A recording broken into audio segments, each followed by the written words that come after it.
হঠাৎ মুখ বেঁকে যাওয়া, কথা জড়িয়ে যাওয়া কিংবা শরীরের এক পাশ অবশ হয়ে যাওয়া এসব হতে পারে স্ট্রোকের সতর্ক সংকেত। বিশেষজ্ঞরা বলছেন, স্ট্রোকের ক্ষেত্রে প্রতিটি মিনিট অত্যন্ত গুরুত্বপূর্ণ।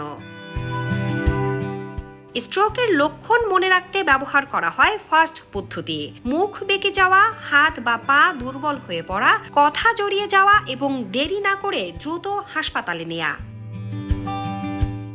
স্ট্রোক হলে রোগীকে নিরাপদ জায়গায় শুইয়ে মাথা সামান্য উঁচু রাখতে হবে, আটসাট পোশাক ঢিলা করতে হবে এবং লক্ষণ শুরু হওয়ার সময়টি মনে রাখতে হবে। তবে জোর করে পানি, খাবার বা ওষুধ খাওয়ানো যাবে না।